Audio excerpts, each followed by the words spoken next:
ำไม่ตัวตัวบ้านอาหารก็มาเมืองดอลลาร์ nghiệp scholarship ទីមួយយើងត្រូវសួរ agency របស់យើងពេលដែលគេមានយើងអាច apply តាមគាត់បានខាងប្រទេសអូស្ត្រាលី Monash ហ្នឹងក៏ជារបៀបuniversity top មួយដែរជាសួរអ្នកនរគ្នាខ្ញុំបាទឈ្មោះស៊ុយកំទូជានិស្សិតបន្តការសិក្សានៅ Monash University នឹងឯបងអាចប្រាប់ tip ខ្លះបានអត់ធ្វើមិនទៅទទួលបានអាហារូបករណ៍$10000សម្រាប់ឆ្នាំទី1ទៅសិក្សានៅ Monash University ឯប្រទេសអូស្ត្រាលីដែរបាទសម្រាប់ scholarship ទីមួយយើងត្រូវសួរ agency របស់យើងតើរបៀបថាសាលាយើងមាន scholarship ឬក៏ grant ស្អីអត់អញ្ចឹងទៅនៅពេលដែលគេមានយើងអាច apply តាមគាត់បានអញ្ចឹងទៅគាត់ជួយដាក់ពាក្យជួយ fill form ឲ្យយើងទៅនៅពេលដែលបានគេនឹងរបៀប send ជា email ឲ្យយើងចឹងនិយាយទៅ Springboard គាត់ជួយណែនាំឲ្យអូខេហើយមួយទៀតscholarship ហើយ grant ហ្នឹងភាគច្រើនវាតាក់ទងជាមួយនឹង GPA យើងហើយជាមួយនឹងការសិក្សាយើងដែរអញ្ចឹងទៅបើយើងបាន GPA ខ្ពស់យើងអាច apply បានអាហារូបករណ៍ភាគរយបានច្រើនចាហ្នឹងហើយបងទី2ហេតុអីបានជាបងសម្រេចចិត្តជ្រើសរើសបន្តថ្នាក់ Master of IT នៅ Monash University ដែរទី1ដោយសារតែនៅខាងប្រទេសអូស្ត្រាលី Monash ហ្នឹងក៏ជារបៀបuniversity top មួយដែរអញ្ចឹងទៅហើយណាមួយទៀតខ្ញុំចូលចិត្តលើ environment របស់គេមាន campus ច្រើនអញ្ចឹងទៅយើងអាចរបៀប explore and របៀបទៅបានច្រើនអញ្ចឹងទៅហើយមួយទៀតគឺការរៀបចំ schedule curriculum របស់គេអាហ្នឹងក៏ជាផ្នែកមួយដែលខ្ញុំចូលចិត្តដែរដោយសារតែយើងអាចរបៀប select ថាយើងរៀននៅពេលណាបានអញ្ចឹងហើយមួយទៀតគឺ people ខ្ញុំគិតថា people នៅហ្នឹងគេរស់រាយរាក់ទាក់ច្រើនណាមួយវាមាន international student ច្រើនដែរអូខេបងនឹងមុនពេលដែលបងទទួលសេវាកម្មរៀបចំឯកសារនៅ Springboard តើបងស្គាល់ Springboard តាមរយៈអីដែរបើនិយាយឲ្យពិតទៅខ្ញុំស្គាល់តាមម៉ាក់ម្ដាយមីងខ្ញុំគាត់អ្នកជួយរៀបចំជួយអីដែរទៅណាមួយដោយសារតែគាត់ឮថាខ្ញុំចង់ទៅរៀននៅប្រទេសក្រៅដែរអញ្ចឹងទៅគាត់ណែនាំឲ្យមកនៅ Springboard សារតែគាត់នឹងស្គាល់អ្នកនៅ Springboard ដែរអញ្ចឹងទៅខ្ញុំជឿទុកចិត្តគាត់ហើយ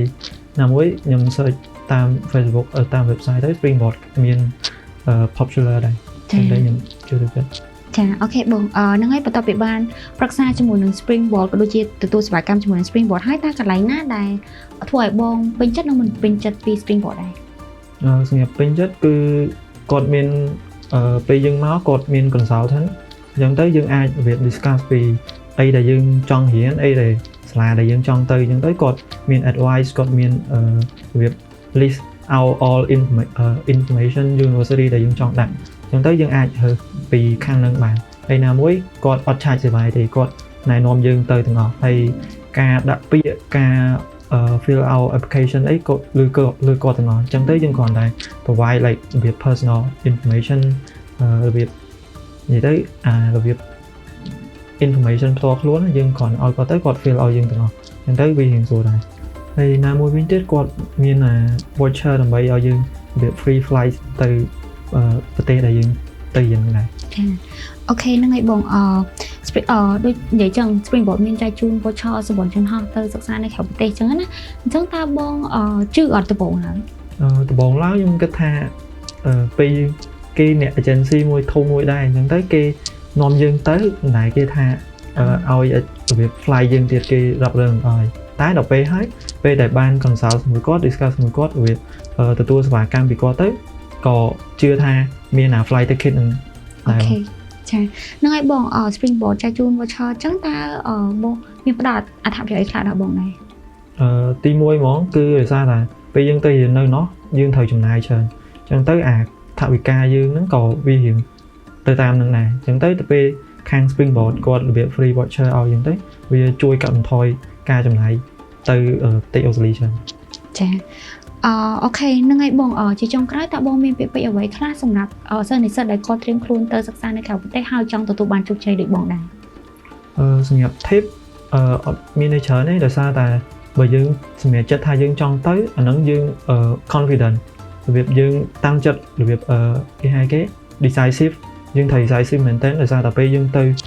international យើងតែឯងទេយើងអត់មានអីអ្នកផ្សេងអញ្ចឹងទៅយើងត្រូវ independent មែនតើអញ្ចឹងទៅបើយើងចង់ទៅយើងត្រូវមុតយើងត្រូវក្លាហានបើយើង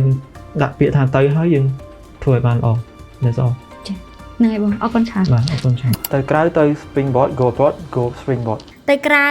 ទៅ Springboard go abroad go Springboard